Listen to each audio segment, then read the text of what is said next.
Hi, I'm Jennifer Potter, Executive Director of Be Well Texas. Too many people are struggling alone these days, and alcohol and drug deaths are increasing. We started Be Well Texas to offer high-quality, science-based addiction treatment and recovery services anywhere, virtually or in person. In many cases, there is no cost for treatment or medications if you don't have insurance. Really. Welcome to Be Well Texas. We're glad you're here. Visit bewelltexas.org. Andy, the only thing that says squaring around that touches this body is made by Elite Sports, baby. You know where to get it, elitesports.com. They have a full slate of athletes that they also support. Use code SQUARE, get 10% off. What do you have to say about the fine folks that we got at Elite Sports?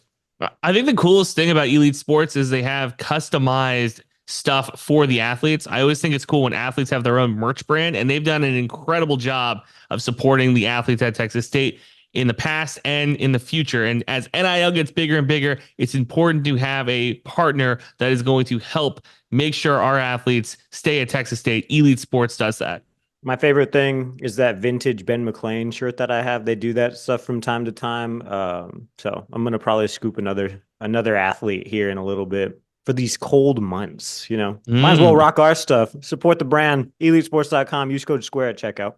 Jacob, there's a reason they call it home field advantage, and it's because of home field apparel. They make sure that you feel like you have an advantage when it comes to your college and your college brand. Look, they do a great job.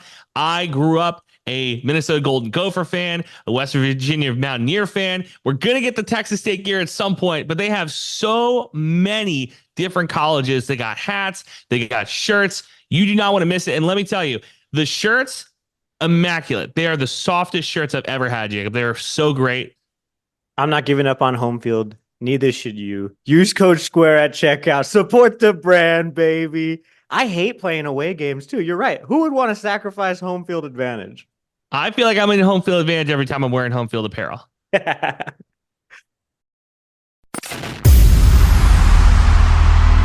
Tired of winning the tailgate but losing the games? We can't help that. But we can tell you what the hell is up with each team and what's going on across sunny San Marcos. Texas State fans, get on your feet. You're listening to Squaring Around with Jacob Rodriguez and Andrew Zimmel.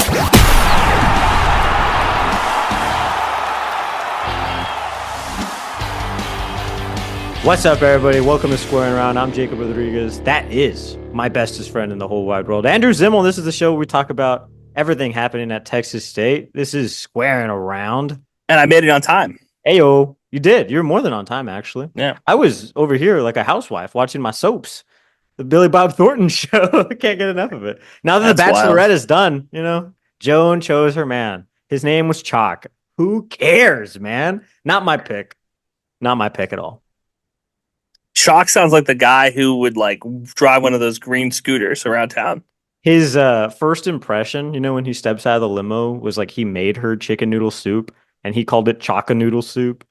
All right, I'm done. But I got to tell you, that's enough. What really turned me off of him was when they went bowling and he was like super aggro, like had his arm around her and was just like, you know, not giving her like any space. Kind of cut off a lot of the guys. I think that's where a lot of the dynamics started to shift in the season. Well, I'll tell you, that's, you know, in the animal kingdom, that's what we call taking the cutting the prey off from the herd. So the guy did the right thing. And it worked out. He won. So. Yeah. Shout out Chalk, I guess. Shout out Joan Vasos. We're here to talk about Texas State football, believe it or not. And rare form, guys. We got a player. We got a first player interview for this season. Lincoln Pare. You guys are probably what? Is that true? Is that true? We've only had one. God. That's not good. We got our first player interview of the season, Lincoln Pare. Oh my God. Yep. Well, it's not our show. They've had some availability before, but we invited Lincoln onto our show basically to talk about his comeback season that he's experiencing right now after tearing his ACL last year. And then turning into one of the biggest like assets for recruiting and like really like roster retention that the Bobcats have, according to GJ Kinney. Yeah, poster child for success and, you know, hard work and grind and attitude, and he and I have a lot in common in that regard. Yeah. He came back from injury. I have to get up every morning at 3 a.m. You be the judge who grinds harder. I don't know, because the rehab from an ACL injury, any really lower body injury, is insane. Yeah, and now like there's a lot of science in the knee. I could rehab an ACL. Get him up at 3 a.m. every day for 11 straight months. Ooh, let me hit you with this. If you got out of media right now and then you did something else for 3 years, how long would it take you to get right back to where you are right now in terms of your career? 6 months. Really? Yeah. That's about the same length as an ACL injury, I guess. 6 months for sure. Because for me to get back to where I was when I left San Antonio and then I came back, that took 4 years, like to come back to where I was. If I gotta getting a radio job is industry. Hard. I just moved markets. Okay, getting a radio job is hard, but like once I got in, it would take me 6 months to get where I need to be. Oh, okay. Yeah. So there's no grind really. I wake up at 3 a.m. every day. I don't know what you're talking. I saw a photo of me from January of like this past year and now, and I look so much worse. Like genuinely, I was like, I look so much worse. Like I look tired and overweight. I have less hair. I look like the portrait of the guy. You know what I'm talking about? Yeah, it's bad. I need the substance. Here's Lincoln Pare, everybody. Joining us on the podcast, Lincoln Pare, coming off of an injury that I think a lot of people wouldn't be able to come back from as strongly as you have. Thank you for joining the pod, Link. Yes, sir. Excited to be on here with you guys. Appreciate you guys for having me on. All right, so let's start off. We talked about the pump coming on here. What has it been like rehabbing from this injury and playing as well as you have coming off of that ACL injury last year? I mean, it all starts with our strength program and our training staff. So I would say Brendan Ahern was a big part in the beginning, and then Coach Hughes really stepped in and took over, as well as Drake Hughes and Clark Ayers, as far as putting my leg in positions that it's going to be like in the game and strengthening my body in those positions. And just through the training room and the strength staff, Coach Kinney did a great job of putting me in those positions to help me come back and be as healthy as I have been this year. And I'm very grateful for everyone who's helped me along the way. You looked incredible. At any point during the rehab, were you worried that you weren't going to come back at like this level? To be honest with you, yes. I mean, there were several times. I mean, the ACL recovery, I watched a million videos on all types of athletes. I was comparing myself to other running backs in the NFL. And then I was looking at Adrian Peterson, like, man, he came back in 6 months. I can't even run right now. Like, so, I mean, it's just all types. I would say about the 6th, 7th month range, it was kind of like my knees it's pretty much better, but like, I don't feel like I can twitch and move like I did. And then once I got to 8 months, I just kept trusting the process, just put my head down and kept working with our staff. And I trusted them. And right about 8.5 is when I went into spring ball. I started feeling like myself. I was like, oh, well, I got it a little bit. Like it's coming back. And then we went through that off season and that summer training with Coach Youth, and I was still doing treatment every day. And, it just got better and better. And then next thing you know, we're in fall camp and I'm taking my brace off. I felt like I was in 2022 and we started rolling. Because that's really like the key component is like mental, right? Like obviously your body like does its own thing on its own. It's kind of like a timeline itself. But like, what was that like mental flip, or like, what are the things that you're like telling yourself, like kind of day in, day out, to just kind of go along with the process as it goes, It just gets back to trusting your leg. Like you have to have confidence that when any cut you make, and, hats off to Coach Hughes and his staff for, I was jumping and placing, like, and the same thing in the training room with the training staff. Like they were putting me in the most screwed up positions to where I was on my legs. So like when I got onto the field, none of the cuts I was doing was like awkward for me. Like it was just natural. So really just repping that. And then the mental aspect of it, you just got to trust your knee at the end of the day. For me, I felt more comfortable not wearing the brace than wearing the brace. I felt like the brace restricted me in a lot of ways. So I felt like it almost felt like I was going to re-injure myself wearing the brace, because like I just couldn't move I couldn't protect myself. So getting that brace off and just, I just trusted my leg, and it took off from there. We talked about it in the preseason that this is like the deepest position, the running back room at Texas State. What has that been like from fall camp to now, where you guys are clearly one of the best units on the team? How's that camaraderie going? What does it look like in practice? Oh, the camaraderie's great. We all love each other, and Coach Neely does a phenomenal job at keeping us all happy and doing all stuff like that. I mean, the guys are just unbelievable. It's actually been a true blessing to be in a room like this. I've never been in a room like this where you got 4 and 5 guys that could go in the game or be your starter or just a bunch of dogs. So, I mean, just to be able just to be a part of this has been a blessing, and it's been a great experience. It was kind of insane to think that that room could get better than it was last year. Like, obviously, everybody was looking forward to seeing you do your thing, but then you got hurt. And then Ish kind of has this breakout season.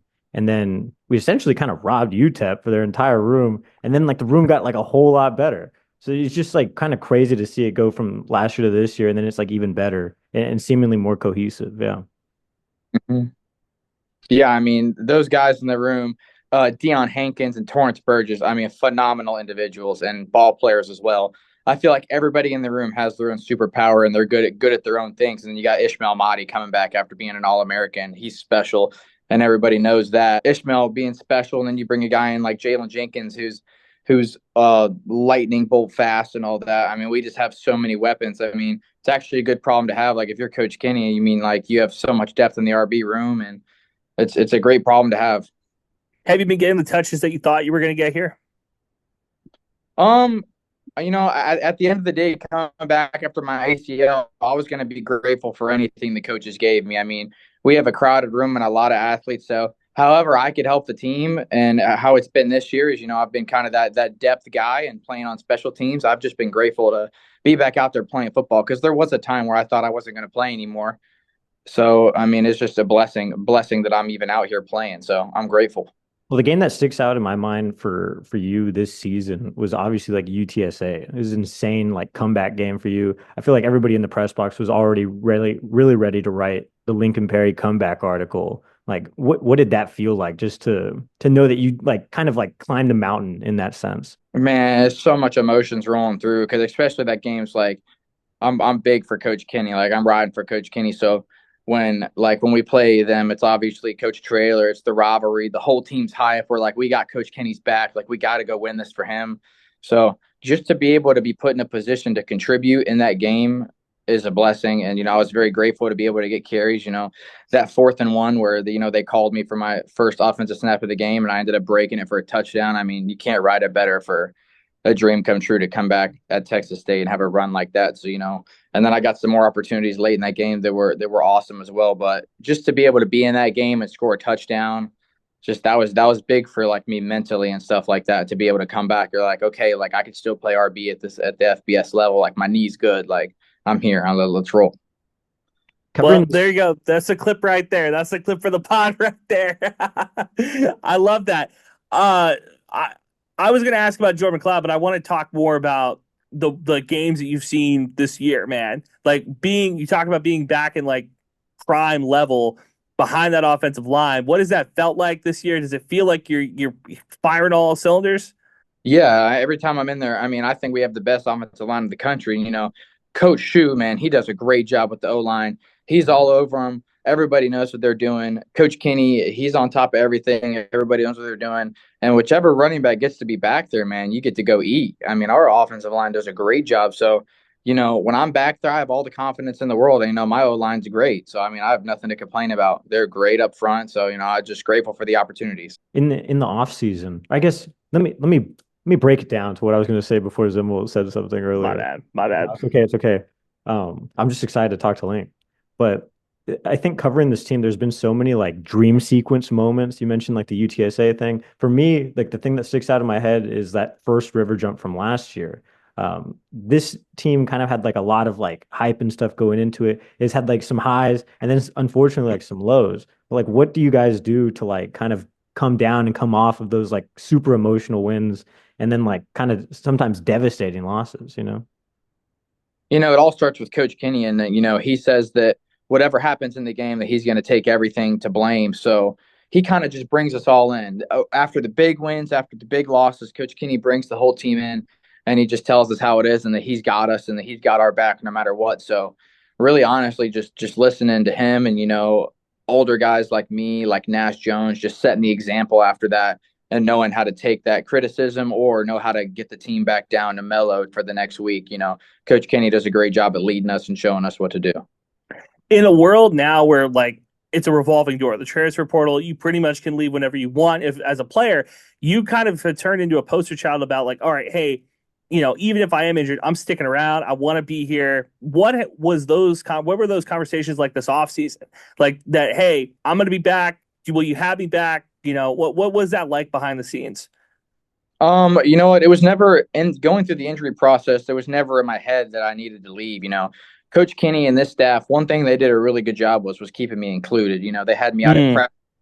I stood with Coach Kenny behind watching practice. I was helping the RBs. I'm talking pass pro with the RBs. I'm at every single game telling them all types of things and coaching points and stuff like that. So, the big thing for me was just staying involved and, keeping my mental right. Because I know I have younger guys watching me. They're like, man, Lincoln's hurt. He's not playing, but he's still out here. We see him. So that's what really kept me going. And, the day I found out that I tore my ACL, Coach Kenny talked to me and he was like, I believe in you and you're gonna attack this rehab process like we know you will. You're gonna work hard and you're gonna come back and you're gonna be a big player for us. And him telling me that that was real deep for me. Okay, he believes in me, like I'm coming back, like this is a big time. So that was a big start for me. And just staying positive because mentally there is a lot of highs and lows when you're going through that injury, but just always staying high mentally and, always showing up every day and just doing what you got to do to get back. And that's what kept me going. You would probably never brag about yourself in this capacity, but you probably were also the biggest recruiting weapon that the coaches had as well. You hosted a bunch of guys, you showed a bunch of guys around. What was that kind of behind the scenes stuff too? Just knowing my role, something I've been doing for 5 years, my old school and this school is, I host the recruits when they come, I do that a lot.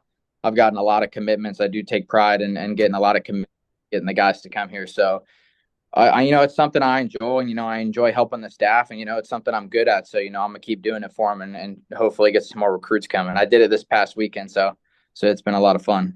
All right. So give us the pitch. Let's say I'm a running back coming out of high school and I'm hanging out with Lincoln Pare in San Marcos after a win, right? What's the pitch? What are we going to? What are we doing? What do we do? After this past game we just had, I'm going to say we had 4 running backs play. 3 of us got in the end zone. We're going to jump in the river. You got Austin, Dallas, and San Antonio around you. Where else would you rather be? And you see Coach Kenny and our offensive staff, we score points and everybody plays here. So you need to come play for Texas State. That's what I would say. I love it. That's the pitch. We do this every time we have a coach on. We go, what's the recruiting pitch for Texas State? How would you sell me? How would you sell my kid to come here? And that's a good pitch. I like that. What are we doing in San Marcos? Are we going anywhere in San Marcos? Yeah, I mean, you got anywhere you can eat. Personally, me, I like industry. If I'm taking a guy, I'm going to industry. That's where I got taken when I'm on my visit. I like industry. I like Jack's Burgers. I mean, it's just really good. We love going to Torchy's, Alvin Ord's for the guys that have been around San Marcos for a while. I love Alvin Ord's, and then just going to eat lunch at Chimmy's, that's a good spot to go watch games and stuff like that. This place truly has it all. I mean, especially transferring from a Sunbelt school to here, there's nothing you can't like. And let's just say, I tell recruits this, let's just say you aren't happy with football. What do you not have outside of football that you would want? There's nothing. Every single thing you can want. There's so many opportunities, job wise, education wise, everything you can want. You can't miss at Texas State, and that's my opinion. That's fire. I think Zimmo likes to do that role play activity because he wants to pretend that he's a D1 athlete, a D1 prospect. I don't know. I'll take it. Talk to me about Jordan McLeod. What's he been like with this team? How has it been playing next to him in the backfield? Man, he's a dog. That's all I can say. He's a dog. But I was the first player to really meet him when he got here, and he didn't have a place to live right off the bat, so he stayed with me at my place, and he's just a phenomenal individual. Me and him love playing video games. We play the college football game all the time, but you talk about not only a dog on the field, a player, but a great guy off the field and a great leader. And I mean, everything that you hear about him and you watched him at JMU, it was almost like you walked in here and you were like, wow, everything they say about this guy is real. So, just having that kind of guy around, like Coach Kenny brings like a guy like him in, you're like, oh, let's ride, let's rock. So, just having him around has been unreal this year, having Jordan McLeod as our quarterback. You're one of the first guys this past weekend to jump in the river with Dr. Danfus and Coach Kenny. What was that like, comparing, especially last year at this time to this year at this time? So a lot of people don't know, in 20 and 21 at Arkansas State, President Danfus was my president.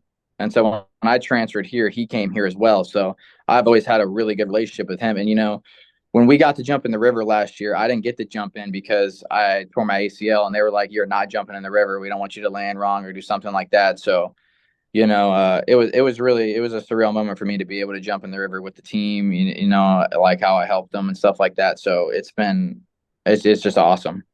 Last weekend was a fun weekend for us, for sure. Where do we go from here? You finish the season strong.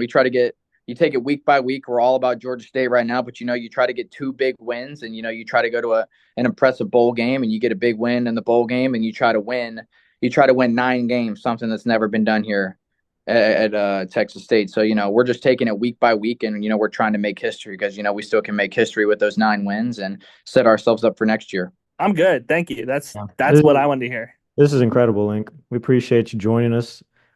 Senior night this Saturday, right? So who's your favorite seniors and why?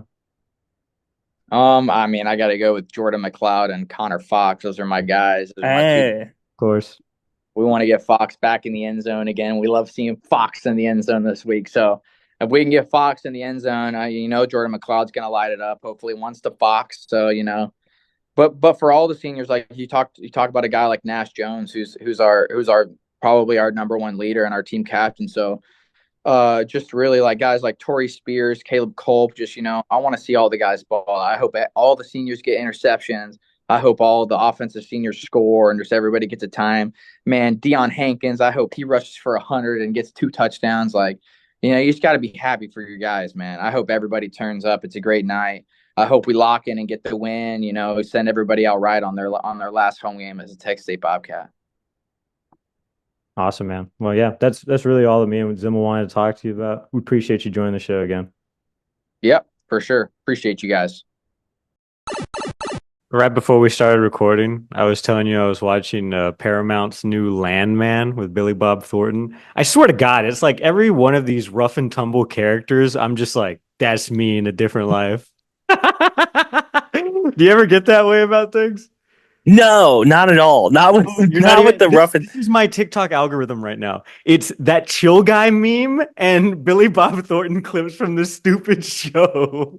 That's crazy. No, I don't have my TikTok is way off from that. Hey, my Twitter algorithm is just chill guy memes. Like it's just honestly that same chill guy over and over and over. That I do identify with. I do not identify with Billy Bob Thornton. I'm trying to think of the last character Billy Bob I've Thornton identified with from Bad News Bears. yeah. Not, and I don't recognize him either. Charlie from Smiling Friends is the last character I saw on screen that was like representation. Otherwise, I don't. You don't feel represented in film and cinema? Sunday football games when there's a fat guy on screen, like naked, wearing like a mohawk and like painted his whole body. That too. But besides that, no, not really. They don't put enough white guys on TV anymore. It's kind of ironic. I'm literally wearing Golden Eagle colors right now, but it's because I couldn't wear this shirt on Saturday when the Bobcats whooped that A, bro. I told you. What shirt is it? Show me the shirt. This is a Bobcat Kids shirt that my little brother got me. Look at that. I'm in the Bobcat Kids Club. That's kind of cute. I like that. Why would they make shirts this big that could fit a grown man? First off, you're not the size of a grown man. Second off, there's a lot of large children. I don't know if you saw how many large children were in attendance to that game. There's an obesity epidemic. We have a lot of future offensive linemen that are going to come to Texas State. We don't need a pancake club. We have a all you can eat pancake buffet for the kids at the kids garden deal because there's some large children. Shout out. Do you remember when they tried to tell us that the construction for that thing was going to be finished? Like I'm talking about the South End Zone complex. Yeah. They told us that the construction for that thing was going to be finished like at the beginning of the season. Womp. Now Well, I remember they are hosting people and they're doing a bunch of other stuff. They've finished some of the interior stuff. That's cool. I really just want them to finish the weight room at this point so we can get better quality audio for in these press conferences midweek. Because you can hear guys like slamming weights while GJ or Mac or whoever is doing the deal. So doing the deal. Yeah, no, I knew that it wasn't going to get done, but do you remember they had like the watch the progress cam? You could like watch the cam, which my favorite thing ever. If you check that out, you knew it wasn't going to get done. Like I'm watching this and I'm like, I'm not seeing a lot of progress week to week. So, it's going, I think, you became Billy Bob Thornton's character in The Landman. You were watching the work being done. You were like, look at these guys over there, these hardworking fellows. I'm checking in. A lot of downtime in North Dakota. When they started did the that same thing for when they did the turf, which is kind of cool. Mm. But then, like, I got smart and started clicking in after hours and got to see a little bit of practice because the camera was pointed like ever so slightly. And I was like, not bad. Yeah. Not bad. Now, then they took it down because investigative reporter Jake was on the case. Yeah, it's tweeting out photos and be like, hey, look, Jordan McLeod looks pretty good. Anyway, formation out here. Yeah, so what's the biggest takeaway from the Southern Miss win in your mind? Besides me now being at the very top of the Squarin around Pick'em League, second place, not really the top, but I'm in second place. Not much. I said that we were going to whoop that A for the Golden Eagles, and that happened. Listen, I listened to the press conference, and they were talking real big game about like how big of a challenge Georgia State is. If we lose to a team that's what are they 2-9 or 2-8? Yeah, they have one more win than the Golden Eagles. That's a severe problem. I expect the Bobcats to again whoop that A, regardless of how good they think the other team is. They have a first-year head coach, and they believe that was like the narrative they're pushing out yesterday. I think it's just a way for them to not buy out or completely sell out for this game like they did last time. I think Texas State won every single aspect of that game on Saturday, Jake. I don't think that there was a lot. Again, it's one of those weird. This is why we don't do reaction pods. You couldn't really take anything away from it and be like, they need to do X, I didn't even better. shoot the second half. I was up there with you clowning in the press box. That's how much of a joke it was, pretty much. Like I was like, all right, on next week. Which you kind of hoped that Texas State's win to become bowl eligible would have been like a more memorable win, because it felt like last year's bowl eligibility win felt meaningful. And then this year it was kind of like, okay, well, we knew by like the second quarter, okay, hey, what does the plan look like after the game? We had the, do you want to tell the golf cart story? We had the golf carts set up. There was a lot of just, we kind of knew what the outcome was going to be before the second half even started, which I kind of prefer not to do.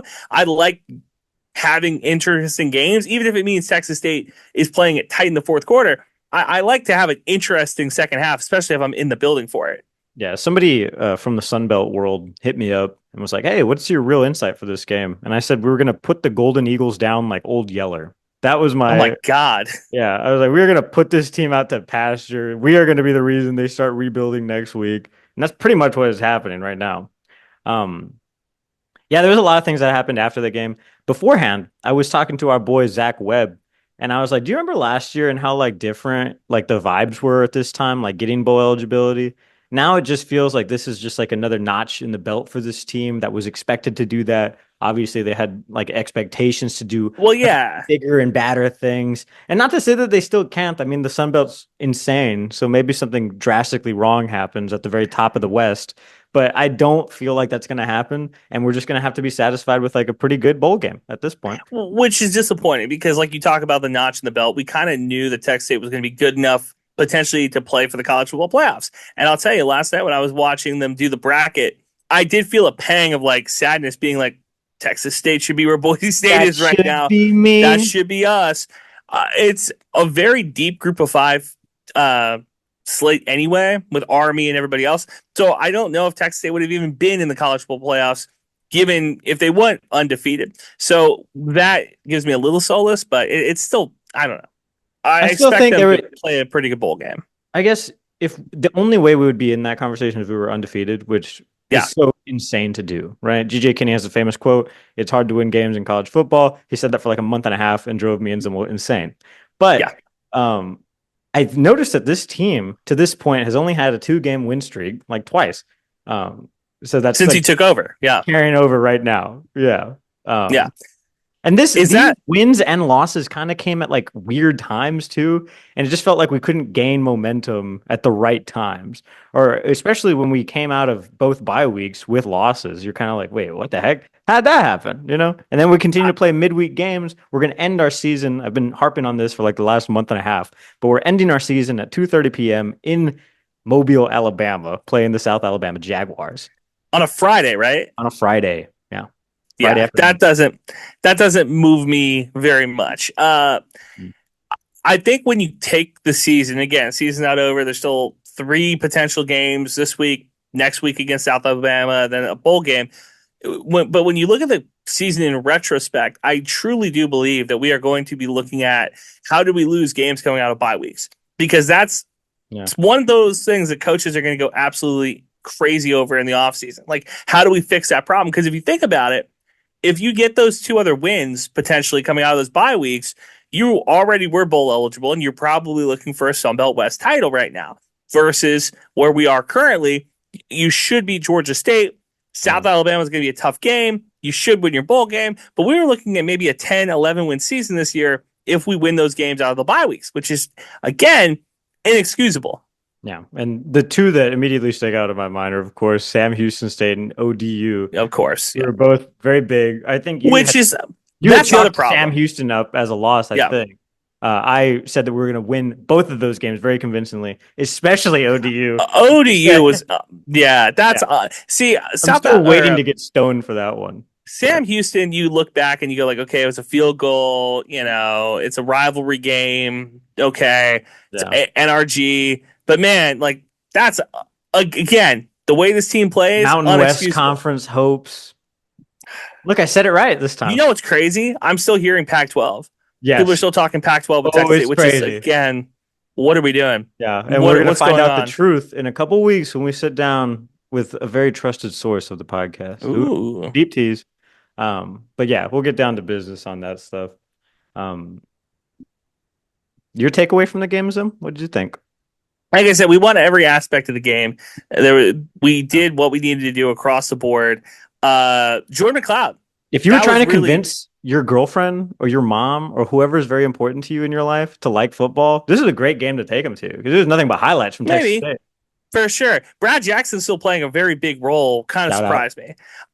Still no RJ Martinez. Have not seen RJ Martinez in either of the games that Texas State was up at large. I'm going to assume that guy's in the portal, bro. I assume that as well. Now, again, that's reckless speculation. Staying? Not staying? I don't know.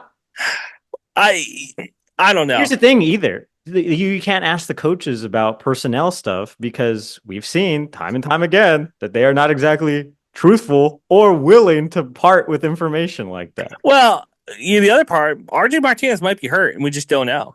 Yeah. You know what I mean? The thing is, even if he was hurt, we wouldn't know, because they're not going to tell us anything. And this is where the Sun Belt, if they want to be legitimate, they put out an injury report, right? You say like, hey, unavailable personnel, because then we would know Ben Bell's status week to week. We wouldn't have to do the situation what we were doing this week, which was watching on the sidelines. I got the most incriminating video of Ben Bell ever this weekend. I was just recording. More incriminating than what happened over the summer? Well, second most, I guess. Okay, I was just panning with my camera, and the team is coming out or into the locker room for halftime.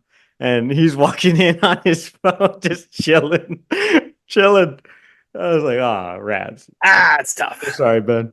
That's tough. Well, here's the thing. I truly do, because I think he's a great Bobcat. I want him to be a part of a winning Bobcat team. And if in his heart of hearts, he believes that he can be a more effective member of this team next year, and he does stick with the program. And he's still, so he has one more year of eligibility. Is that my understanding? Yeah.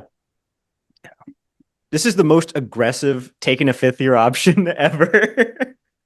Most guys, kind of mess up. Oh, rats, I forgot to take a science. Ben Bell was like, mid-season, we're taking a fifth year. Which, shout out, but god damn, bro. Because, you think to yourself, if he plays in some of these games, does he change the outcome? I don't know if he changed the outcome of the I think ODU. we do win Sam Houston. I think we do win Sam Houston, though. So that is frustrating that we're leaving wins on the table. Yeah. I hope that he's okay. I do respect that he's still with the team because I think other players would just not come to games or like. Yeah. And he's there. He's taking whatever is given to him out there. Yeah, he's on the sideline. He's got his hair in a ponytail. He's around. No braids this time. No braids, which shout out. I think he listens to pod, which is a good look. So the no braids look, better look.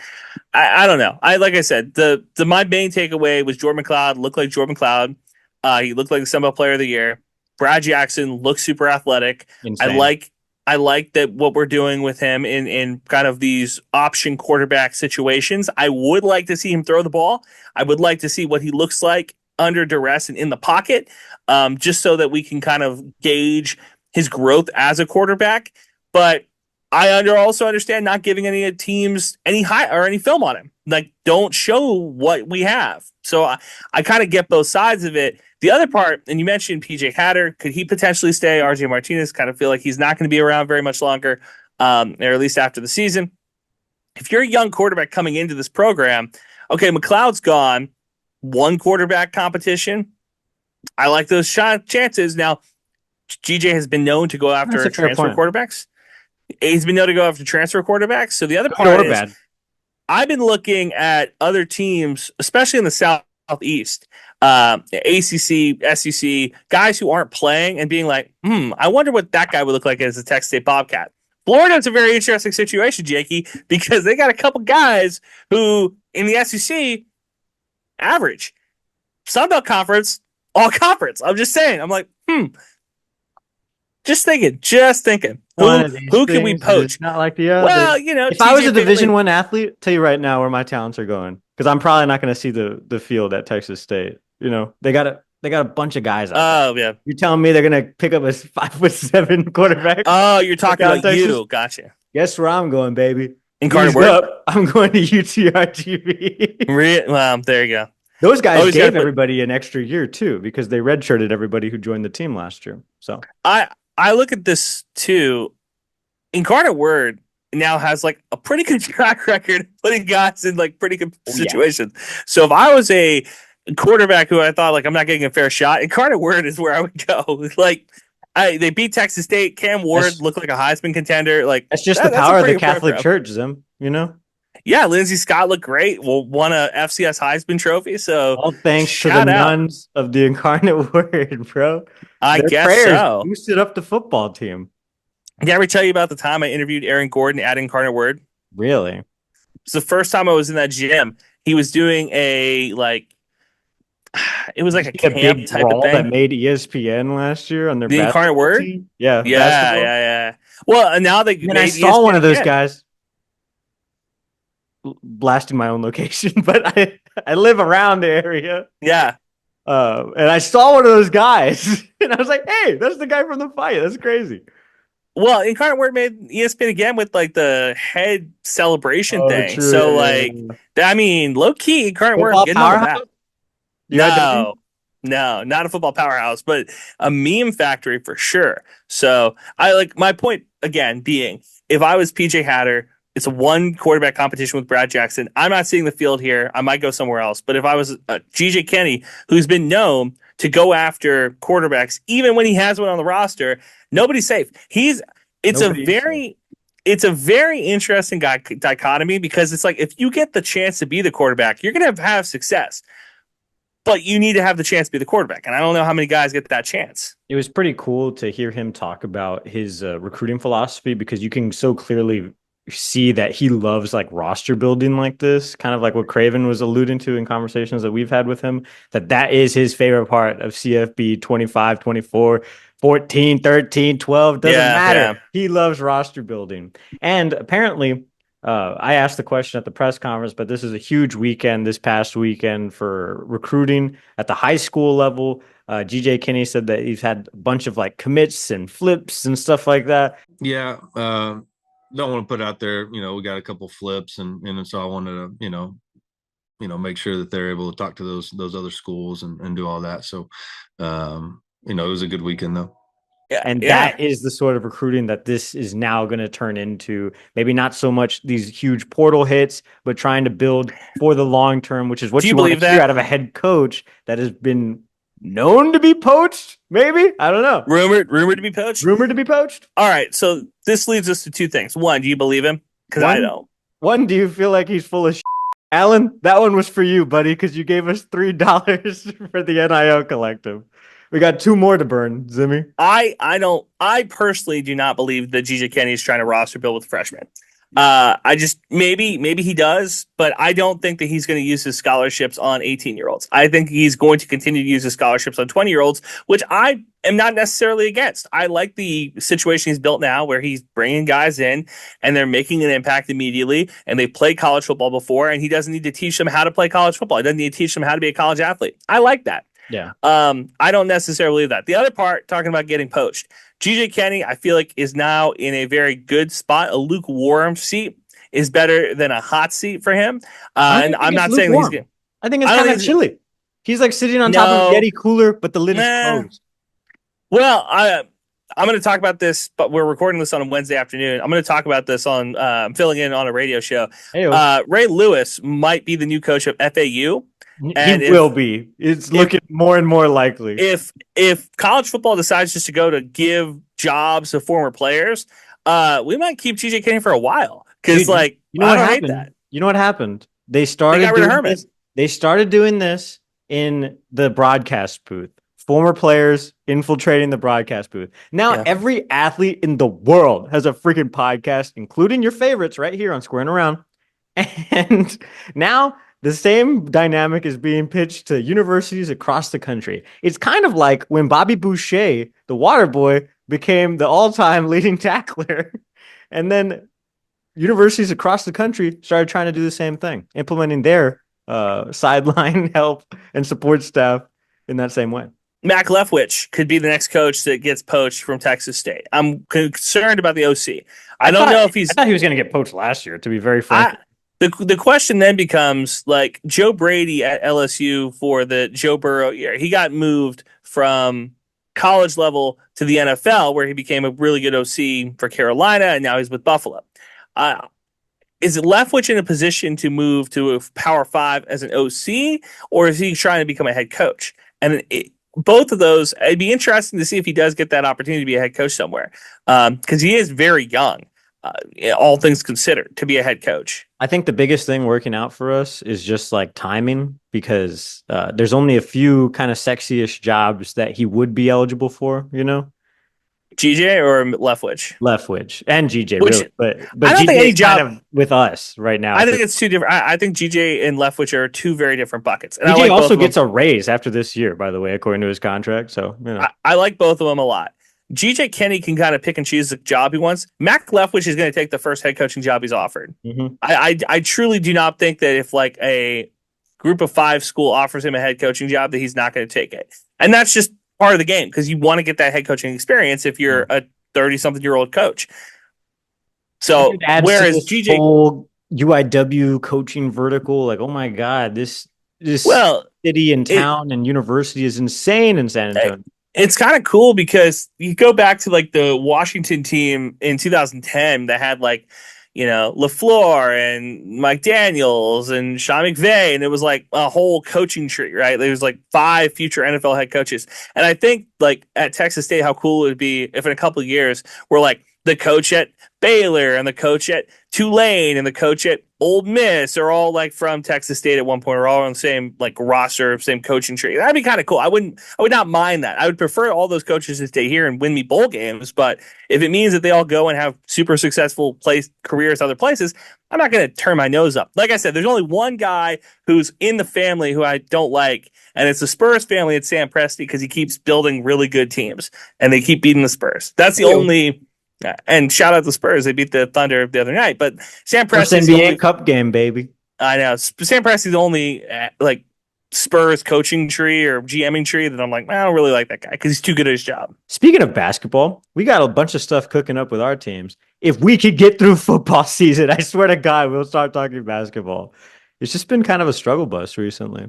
So, well, I'll tell you, I'll take the curtain off, right? Like I'll pull the curtain back. It's really difficult for me to care about basketball during football season. Like it just is. Like between Texas State and then my job that pays me money, it's just like I don't have a ton of time for other sports. Dude, I made $100. Have to be locked in. Made $100 this weekend betting on football. This is the most lucrative time of the year for us.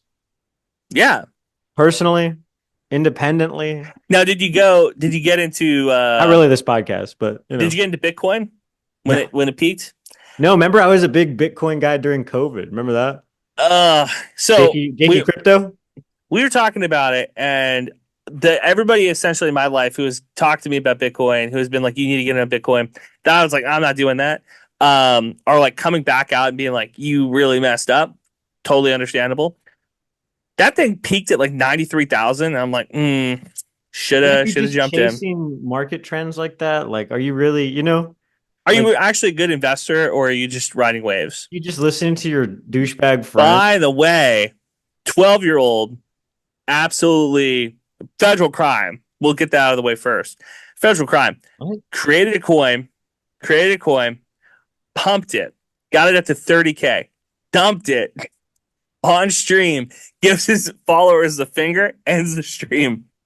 Got out at 30K. And of course, everybody in the comments was like, well, it actually went up to like 100K and he got out too early. He pumped and dumped a coin at 12 years old. We're building the next generation has no ethics when it comes to investing. We've built an entire generation of degenerate gamblers who are going to absolutely crater the economy. It's going to be a bunch of hedge fund managers when we're in our 40s or in like their 20s. We're going to be like, where'd my retirement money go?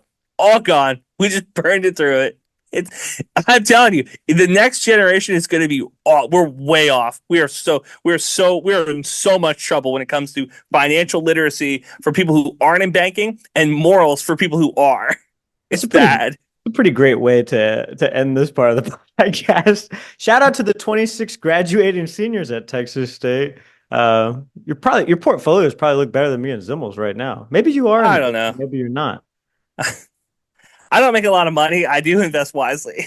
There you go. That's pretty good. Yeah. Thanks for squaring, everybody. Congrats, grads. Dun, dun, dun. Are you going to walk? Me? No. You're the one that needed to. I already walked. Wow. Not happening, KD. We don't need no badges. I don't have to show you any stinking badges. Better not come any closer. Thanks for listening. New episodes out every Thursday. Follow the boys on Twitter. Eat 'em up. Eat 'em up.